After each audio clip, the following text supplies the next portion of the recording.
parlera de se souvenir et de se rappeler, et puis vendre et emprunter.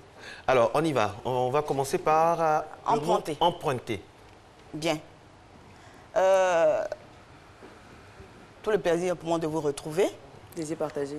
Emprunter. On a aujourd'hui dans le langage ivoirien le verbe emprunter qui est utilisé de façon abusive. Emprunter par essence, de façon contextuelle, emprunter c'est suivre une voie ou suivre un chemin ou suivre une route.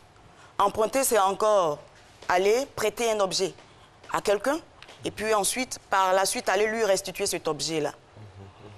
Et généralement, dans notre langage, on entend communément des gens dire, ils sont par exemple à des carrefours, j'emprunte tout à l'heure, j'arrive.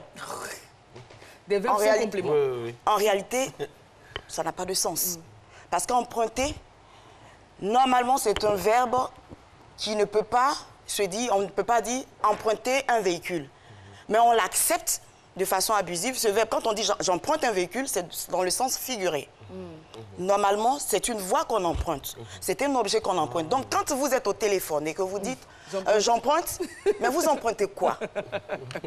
Vous empruntez quoi? Bon, j'emprunte un taxi. Vous empruntez le taxi appartient à une tierce personne, et puis après, quand vous finissez d'utiliser le taxi, vous restituez à cette personne. Ah oui, donc, c'est vrai qu'on on utilise déjà emprunter dans le sens figuré, mais il serait intéressant pour les Ivoiriens aujourd'hui, quand on emploie le verbe emprunter, d'y ajouter le complément d'objet direct. Exemple? J'emprunte un taxi, c'est toléré au sens figuré. On a fini par l'accepter dans notre langage. Sinon, normalement, je monte dans un véhicule et je te retrouve à cet endroit. D'accord, on ne dit pas j'emprunte. Et puis, quand on parle d'emprunter au sens se faire prêter de l'argent, oui, ça c'est le sens propre. Voilà la différence entre prêter et emprunter. Voilà. Donc pour souvent certaines personnes pour dire j'ai emprunté, je lui ai prêté de l'argent, il dit je lui ai emprunté. Et ah non. Vice versa. C'est pas. Maintenant à vendre. À vendre. À vendre.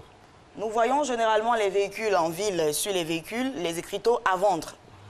Ces véhicules-là, en réalité, ce sont des véhicules qu'on veut vendre à des prix bas, au rabais. Donc, on dira que ces véhicules sont en solde. Alors, le terme qui correspond, en réalité, c'est en vente. Parce qu'en vente correspond à rabaisser un prix, mettre ce prix-là comme si on était en solde. Alors qu'à vendre, il y a une autre connotation de à vendre. À vendre, c'est un objet, par exemple, qui sera peut-être sur le marché, mais pour le moment, le prix n'est pas fixé. Donc, dans l'attente. Donc, si vous avez envie de vendre votre véhicule, et si vous voulez confirmer aux gens que ce véhicule est vendu au rabais, il serait intéressant d'afficher désormais sur les véhicules en vente. Pour dire que si aujourd'hui vous voulez l'acheter, voilà, le véhicule est disponible à l'achat. Il est disponible à l'achat. Par contre, quand on dit à vendre, c'est qu'il faut... Vous allez dans un supermarché, par exemple, vous allez dans un rayon, vous avez une marchandise, généralement le prix n'est pas affiché, mais quand vous appelez ceux qui travaillent dans le magasin, ils vous diront, oui, cet objet est à vendre, mais pour le moment, le prix n'est pas affiché. Alors que quand il est en vente, il y a un prix qui est déjà confirmé. Très bien. Et on va terminer avec... Se souvenir. Se souvenir, se rappeler. Waouh.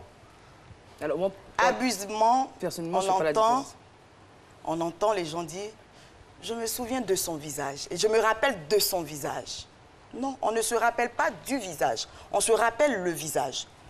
Les deux verbes ont le même sens.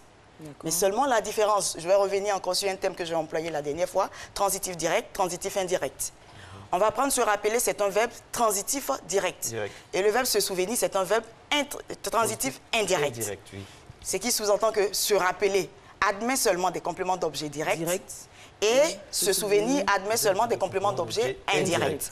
Je vais vous prendre une phrase. Je me rappelle l'histoire que ma grand-mère m'a racontée. Ensuite, je me souviens de l'histoire que ma grand-mère m'a racontée.